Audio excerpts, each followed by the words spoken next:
Hello and welcome. In this episode, we are solving another interesting Leetcode problem, number of closed islands. This is a medium-level graph traversal problem and we'll solve it using depth-first search algorithm.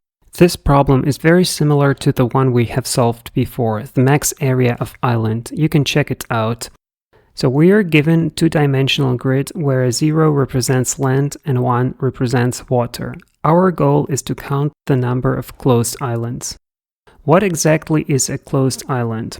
Closed island is a group of connected zeros that is completely surrounded by ones in all four directions, top, bottom, left, and right.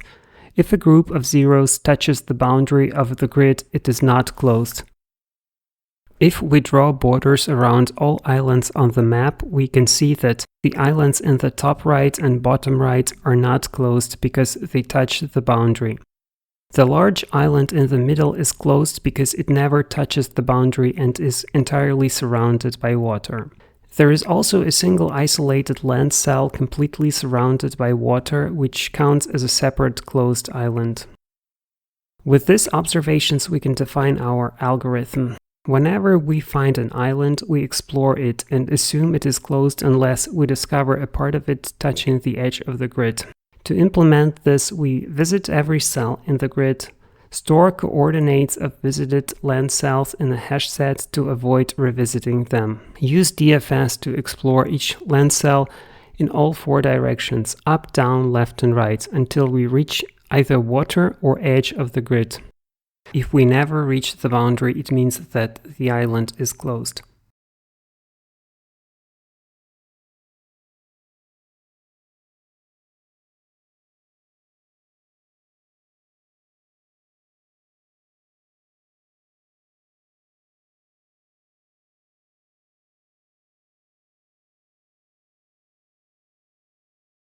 Now let's write the code. First, we define variables for the dimensions of the grid, the number of rows and number of columns.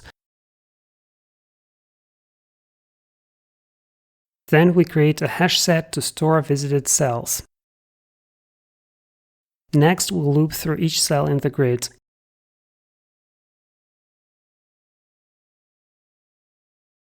If we find a 0, which is the land that hasn't been visited, we call DFS function.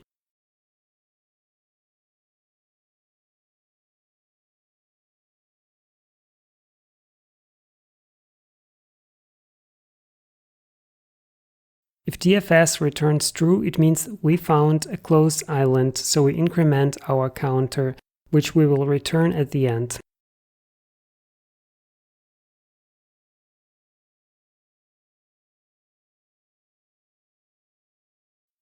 Now let's implement the DFS function. This function will return a Boolean value indicating whether the island is closed.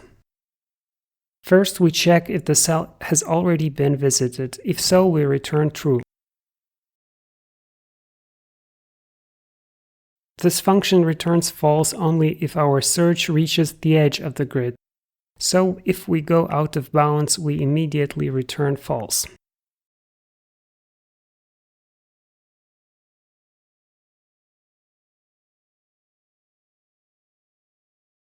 Next, we add the current cell to the visited set. If it is a water cell, which is 1, we return true.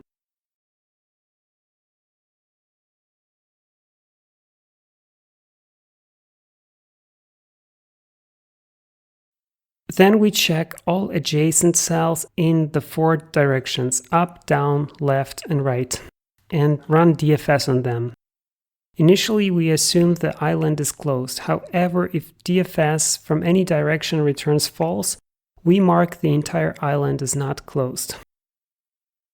Finally, we return this value at the end of the function.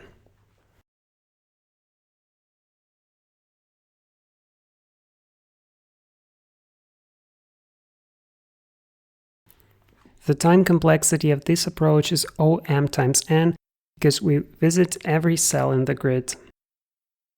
The space complexity is m times n as well, because we need to store visited cells in the hash set. That is it. We have solved number of closed islands problem using DFS. I hope this was helpful. See you in the next episode.